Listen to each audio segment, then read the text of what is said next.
کہ جب بھی کوئی بچہ پیدا ہوتے ہیں تو ان کے نام رکھ دیے جاتے ہیں کہ فلاں کی فلاں کے ساتھ شادی بالکل ایسے ہی. اچھا حرل صاحب یہ بتائیں کہ کیا پنجاب پہلا صوبہ ہے جس میں یہ پاس کیا گیا ہے؟ کیونکہ پہلے تو if I am not wrong لڑکی کی عمر 16 سال تھی اور لڑکے کی عمر 18 سال تھی.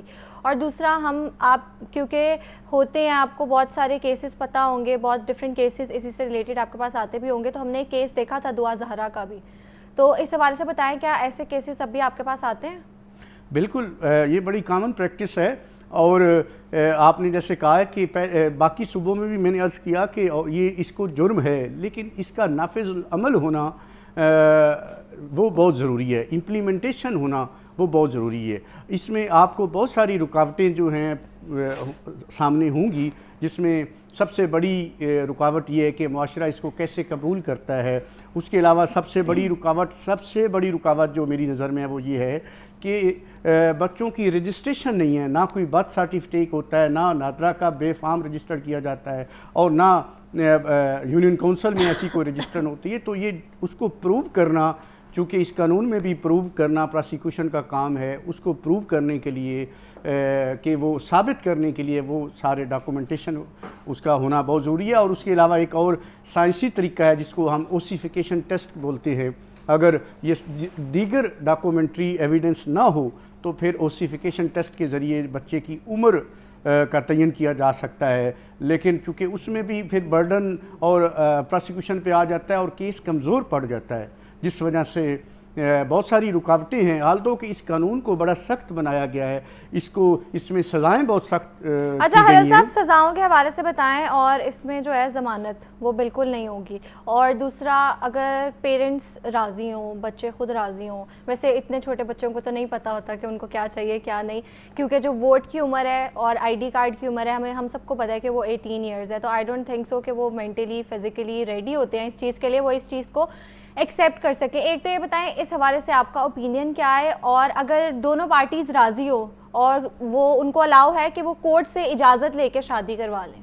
دیکھیں اس قانون میں سب سے اہم بات یہی واضح کی گئی ہے کہ علمی یا لا علمی میں, مرضی یا بغیر مرضی کے, اگر کوئی بھی شادی ہوتی ہے, چاہے وہ سرپرست ہے شادی کرنے والا, چاہے وہ شادی کرنے والا شوہر ہے, چاہے وہ نکاح خواں ہیں, سب کو ذمہ دار کیا گیا ہے, بنایا گیا ہے, اور ان کو سزا کا حقدار قرار دیا گیا اس قانون میں. اس میں اگر جو خاوند ہے, شوہر ہے, اگر وہ کسی 18 سال سے کم عمر کی بچی سے نکاح کرتا ہے, چاہے وہ اس کے علم میں ہوتا ہے یا نہیں ہوتا, پھر بھی اس کو 2 سے 3 سال سزا ہے. اور اگر اس کا سرپرست جس میں والدین آتے ہیں وہ کسی اپنی بیٹی کی شادی کرتے ہیں تو ان کو بھی مجرم ٹھہرایا گیا ہے اور ناقابل ضمانت جرم ٹھہرایا گیا ہے. اور اسی طرح سب سے جو پہلا اس میں معاملہ ہے وہ نکاح خواں, جو پہلی پیش رفت ہے, نکاح خواں جو ہے اس کو ذمہ دار ٹھہرایا گیا ہے. اور بلکہ اگر نکاح خواں بغیر دیکھے جانچ پڑتال کیے کہ یہ بچی یا اس کی عمر جو ہے وہ 18 سال نہیں ہے, شناختی کارڈ اس نے نہیں دیکھا, تو وہ بھی مجرم ہوگا اور قانون کی نظر میں وہ مجرم ہوگا. شریعت یہ بھی تو اس چیز پہ بھی تو زور دیتی ہے نا کہ جو عورت ہے یا مرد دونوں ہی شادی سے پہلے مینٹلی اور فزیکلی پریپیئرڈ ہو, نہ صرف فزیکلی بلکہ مینٹلی پریپیئرڈ بھی ہوں. تو اس چیز کا بھی بہت خیال رکھا گیا ہے اسلام میں. اور جو زبردستی کی شادی ہیں, بے شک پیرنٹس ہیں, ہم ان کو کہتے ہیں وہ اولاد کی بھلائی کے لیے کرتے ہیں, لیکن پیرنٹس کو بھی الاؤڈ نہیں ہے کہ وہ زبردستی شادی کروا دیں. بالکل نہیں ہے. اور دوسرا یہ کہ اس آڑ میں بہت ساری ایسی شادیاں جو جبری کی جاتی ہیں, اور بہت سی احادیث ہمیں ایسی ملتی ہیں جس میں جو شادی ہے یا نکاح اس کو کینسل کر دیا جسٹ بیکاز پارٹیز راضی نہیں تھیں. بالکل. اور اسلام میں اس بات کی قطعاً اجازت نہیں دی کہ آپ والدین جو ہیں ان کو اختیار دیا گیا ہو کہ آپ بچوں کی شادیاں اپنی مرضی سے کریں. یہ اختیار اسلام نے اور شریعت نے ان بچوں کو دیا ہوا ہے جنہوں نے شادیاں کرنی ہیں. اور اس کے دیکھیں ڈیولپمنٹ ہوتی رہتی ہے, اس لیے اسلام بہت فلیکسیبل ہمارا ریلیجن ہے, اس میں کافی ساری ڈیولپمنٹ ہوئی ہے. اب تو اتنے سوشل ایشوز آ گئے ہیں. پہلے چونکہ حالات ایسے ہوتے تھے جس میں جو فائنینشیل برڈن ہے وہ صرف خامد کا ہوتا تھا. اب دونوں اگر میاں بیوی کام نہیں کرتے تو معاملات جس طرح صورتحال ہو گئی ہے, جو ہمارا لائف سٹائل ہے اس کے مطابق جو فیمیل ہے, جو بیوی ہے, جو وائف ہے, اس کو بھی انڈیپینڈنٹ ہونا پڑتا ہے. اور اس کی ایجوکیشن